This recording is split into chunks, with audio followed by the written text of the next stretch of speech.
Exode, chapitre 26. Tu feras le tabernacle avec 10 tapis en fin lin retors et des étoffes teintes en bleu, en pourpre et en cramoisi. Tu y représenteras des chérubins selon l'art du brodeur. La longueur d'un tapis sera de 14 mètres et sa largeur de 2 mètres. La mesure sera la même pour tous les tapis. On attachera 5 de ces tapis ensemble, les 5 autres seront aussi attachés ensemble. Tu feras des lacets bleus sur le bord du tapis terminant le premier assemblage, et tu feras de même sur le bord du tapis terminant le second assemblage. Tu mettras 50 lacets au premier tapis et 50 lacets sur le bord du tapis terminant le second assemblage. Ces lacets correspondront les uns aux autres. Tu feras 50 agrafes en or et tu attacheras les tapis l'un à l'autre avec les agrafes. Ainsi le tabernacle formera un tout. Tu feras des tapis en poil de chèvre qui serviront de tenture par-dessus le tabernacle. Tu en feras 11. La longueur d'un tapis sera de 15 mètres et sa largeur de 2 mètres. La mesure sera la même pour les 11 tapis. Tu attacheras 5 de ces tapis, puis les 6 autres à part, et tu rabattras le 6e tapis sur le devant de la tente. Tu mettras 50 lacets sur le bord du tapis terminant le premier assemblage et 50 lacets sur le bord du tapis du second assemblage. Tu feras 50 agrafes en bronze et tu les feras entrer dans les lacets. Tu assembleras ainsi la tente et elle formera un tout. Comme il y aura du surplus dans les tapis de cette tenture, la moitié du tapis de reste retombera sur l'arrière du tabernacle. Les 2 demi-mètres qui resteront, de part et d'autre, sur la longueur des tapis de la tente retomberont sur les 2 côtés du tabernacle pour le couvrir. Tu feras pour la tenture une couverture de peau de bélier teinte en rouge et une couverture de peau de dauphin. Elles viendront par-dessus. Tu feras des planches pour le tabernacle. Elles seront en bois d'acacia et placées debout. La longueur d'une planche sera de 5 mètres et sa largeur de 75 centimètres. Il y aura à chaque planche 2 tenons parallèles, tu feras de même pour toutes les planches du tabernacle. Tu feras 20 planches pour le côté sud du tabernacle. Tu feras 40 bases en argent à placer sous les 20 planches, 2 bases sous chaque planche correspondant à ces 2 tenons. Tu feras 20 planches pour le deuxième côté du tabernacle, le côté nord, ainsi que leurs 40 bases en argent, 2 bases sous chaque planche. Tu feras 6 planches pour le fond du tabernacle, le côté ouest. Tu feras 2 planches pour les angles du tabernacle dans le fond. Elles seront doubles depuis le bas et bien reliées à leur sommet par un anneau. Il en ira de même pour les 2 planches placées aux 2 angles. Il y aura ainsi 8 planches avec leurs bases en argent, soit 16 bases, 2 sous chaque planche. Tu feras 5 barres en bois d'acacia pour les planches d'un côté du tabernacle, 5 barres pour les planches du deuxième côté du tabernacle et 5 barres pour les planches du côté du tabernacle qui forment le fond, orientées à l'ouest. La barre du milieu traversera les planches d'une extrémité à l'autre. Tu couvriras les planches d'or, tu feras leurs anneaux destinés à recevoir les barres en or et tu couvriras les barres d'or. Tu dresseras le tabernacle d'après le modèle qui t'est montré sur la montagne. Tu feras un voile bleu, pourpre et cramoisi, et en fin lin retors. Il sera fait selon l'art du brodeur et l'on y représentera des chérubins. Tu le fixeras à 4 colonnes d'acacia couvertes d'or. Ces colonnes auront des crochets en or et reposeront sur 4 bases en argent. Tu mettras le voile sous les agrafes et c'est là, derrière le voile, que tu feras pénétrer l'arche du témoignage. Le voile vous servira de séparation entre le lieu saint et le lieu très saint. Tu mettras le propitiatoire sur l'arche du témoignage dans le lieu très saint. Tu placeras la table devant le voile et le chandelier en face d'elle, du côté sud du tabernacle. Tu mettras la table du côté nord. Pour l'entrée de la tente, tu feras un rideau bleu, pourpre et cramoisi, avec du fin lin retors. Ce sera un ouvrage de broderie. Tu feras pour ce rideau 5 colonnes en acacia et tu les couvriras d'or. Elles auront des crochets en or et tu fondras pour elles 5 bases en bronze. Exode, chapitre 27. Tu feras l'autel en bois d'acacia. Sa longueur et sa largeur seront de 2 mètres et demi, il sera carré. Sa hauteur sera d'1 mètre et demi. Aux 4 coins, tu feras des cornes qui sortiront de l'autel et tu le couvriras de bronze. Tu feras pour l'autel des cendriers, des pelles, des bassins, des fourchettes et des brûle-parfums. Tu feras tous ces ustensiles en bronze. Tu feras à l'autel une grille en bronze, en forme de treillis, et tu mettras 4 anneaux de bronze aux 4 coins du treillis. Tu le placeras sous le rebord de l'autel, dans la partie inférieure, et il arrivera à mi-hauteur de l'autel. Tu feras des barres pour l'autel, des barres en bois d'acacia, et tu les couvriras de bronze. On passera les barres dans les anneaux et elles seront des deux côtés de l'autel quand on le portera. Tu le feras creux, avec des planches. Il sera fait tel qu'il t'est montré sur la montagne. Tu feras le parvis du tabernacle. Du côté sud, pour former cette cour, il y aura des toiles en fin lin retors sur une longueur de 50 mètres pour ce premier côté, avec 20 colonnes reposant sur 20 bases en bronze. Les crochets des colonnes et leurs tringles seront en argent. Du côté nord, il y aura également des toiles avec une longueur de 50 mètres, avec 20 colonnes et leurs 20 bases en bronze.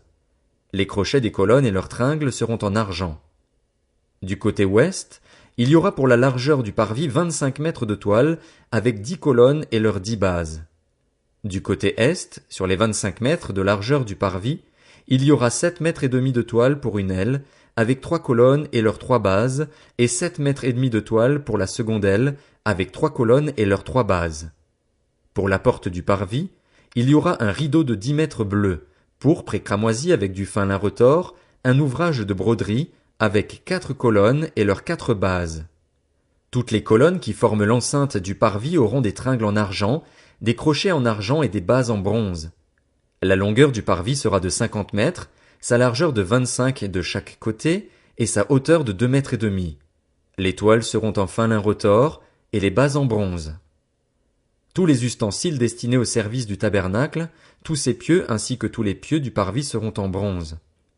Tu ordonneras aux Israélites de t'apporter, pour le chandelier, de l'huile pure d'olive concassée, afin d'entretenir constamment les lampes. C'est dans la tente de la rencontre, devant le voile qui cache le témoignage, qu'Aaron et ses fils la prépareront pour que les lampes brûlent du soir au matin en présence de l'Éternel. C'est une prescription perpétuelle pour les Israélites au fil des générations. Exode, chapitre 28. Fais approcher de toi ton frère Aaron et ses fils, prends-les parmi les Israélites pour qu'ils me servent en tant que prêtres. Il s'agit d'Aaron et de ses fils Nadab, Abihu, Éléazar et Ithamar. Tu feras à ton frère Aaron des vêtements sacrés pour marquer son importance et son rang. Tu parleras à tous les artisans, que j'ai remplis d'un esprit d'habileté, et ils feront les vêtements qu'Aaron portera lorsqu'il sera consacré et lorsqu'il remplira la fonction de prêtre pour moi. Voici les vêtements qu'ils feront: un pectoral, un éphod, une robe, une tunique brodée, une tiare et une écharpe. Ils feront des vêtements sacrés destinés à ton frère Aaron et à ses fils lorsqu'ils rempliront la fonction de prêtre pour moi. Ils emploieront de l'or, des étoffes teintes en bleu, en pourpre, en cramoisi et du fin lin. Ils feront l'éphod en or, en fil bleu, pourpre et cramoisi, et en fin lin retors. Il sera fait selon l'art du brodeur. On y fera 2 bretelles qui le relieront par ses 2 bords, c'est ainsi qu'il sera assemblé. L'écharpe sera faite du même matériau que l'éphod et fixée sur lui, elle sera en or, en fil bleu, pourpre et cramoisi, et en fin lin retors. Tu prendras 2 pierres d'onyx et tu y graveras les noms des fils d'Israël, 6 noms sur une pierre et les 6 autres sur la seconde pierre, d'après leur ordre de naissance. Tu graveras les noms des fils d'Israël sur les 2 pierres, comme le fait un graveur de pierre, un graveur de cachet, et tu les entoureras de montures en or. Tu mettras les 2 pierres sur les bretelles de l'éphod en souvenir des fils d'Israël, et c'est comme souvenir qu'Aaron portera leur nom devant l'Éternel sur ses 2 épaules. Tu feras des montures en or ainsi que 2 chaînettes en or pur, que tu tresseras en forme de cordon, et tu fixeras aux montures les chaînettes ainsi tressées. Tu feras le pectoral du jugement selon l'art du brodeur. Tu le feras avec le même matériau que l'éphod, en or, en fil bleu, pourpre et cramoisi, et en fin lin retors. Il sera carré et double. Sa longueur et sa largeur seront de 25 centimètres. Tu y enchâsseras une garniture de 4 rangées de pierres. Première rangée, une sardoine, une topaze, une émeraude. Deuxième rangée, une escarboucle, un saphir, un diamant. Troisième rangée, une opale, une agate, une améthyste. Quatrième rangée, une chrysolite, un onyx, un jaspe. Ces pierres seront enchâssées dans leur monture en or. Il y en aura 12, d'après les noms des fils d'Israël. Elles seront gravées comme des cachets, chacune avec le nom de l'une des 12 tribus. Tu feras sur le pectoral des chaînettes en or pur, tressées en forme de cordon. Tu feras 2 anneaux en or sur le pectoral et tu les mettras aux 2 extrémités du pectoral. Tu passeras les 2 cordons en or dans les 2 anneaux placés aux 2 extrémités du pectoral. Et tu fixeras par devant les bouts des 2 cordons aux 2 montures placées sur les bretelles de l'éphod. Tu feras encore 2 anneaux en or que tu mettras aux 2 extrémités du pectoral, sur le bord intérieur appliqué contre l'éphod. Et tu feras 2 autres anneaux en or que tu mettras au bas des 2 bretelles de l'éphod, sur le devant, près de leur point d'attache, au-dessus de l'écharpe de l'éphod.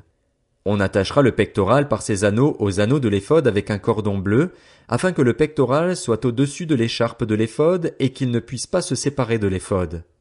Lorsqu'Aaron entrera dans le sanctuaire, il portera sur son cœur les noms des fils d'Israël, gravés sur le pectoral du jugement, pour en garder à toujours le souvenir devant l'Éternel. Tu placeras dans le pectoral du jugement l'Urim et le Tumim, et ils seront sur le cœur d'Aaron lorsqu'il se présentera devant l'Éternel. Ainsi, Aaron portera constamment sur son cœur le jugement des Israélites lorsqu'il se présentera devant l'Éternel. Tu feras la robe de l'éphod entièrement en étoffe bleue. Au milieu, il y aura une ouverture pour la tête, et cette ouverture aura tout autour un ourlet tissé, comme l'encolure d'un habit en cuir, afin que la robe ne se déchire pas. Tout autour de la bordure, en bas, tu feras des grenades de couleur bleue, pourpre et cramoisie intercalées avec des clochettes en or. Une clochette en or et une grenade, une clochette en or et une grenade, sur toute la bordure de la robe. Aaron la portera pour faire le service. Quand il entrera dans le sanctuaire devant l'Éternel et quand il en sortira, on entendra le son des clochettes et il ne mourra pas. Tu feras une lame en or pur et tu y graveras, comme le fait un graveur de cachet, Sainteté à l'Éternel. Tu l'attacheras avec un cordon bleu sur la tiare, sur le devant de la tiare. Elle sera sur le front d'Aaron. Ainsi Aaron sera chargé des fautes commises par les Israélites lorsqu'ils m'apporteront toutes leurs saintes offrandes. Elle sera constamment sur son front devant l'Éternel pour qu'il leur soit favorable. Tu feras la tunique en fin lin, tu feras une tiare en fin lin et une ceinture brodée. Pour les fils d'Aaron, tu feras des tuniques ainsi que des ceintures et des coiffes pour marquer leur importance et l'honneur de leur rang. Tu en revêtiras ton frère Aaron et ses fils avec lui. Tu les désigneras par onction, tu les établiras dans leurs fonctions, tu les consacreras et ils seront à mon service en tant que prêtres. Fais-leur des caleçons en lin pour couvrir leur nudité, ils iront des reins aux cuisses. Aaron et ses fils les porteront quand ils entreront dans la tente de la rencontre ou quand ils s'approcheront de l'autel pour faire le service dans le sanctuaire, ainsi ils ne se rendront pas coupables et ne mourront pas. C'est une prescription perpétuelle pour Aaron et pour ses descendants après lui.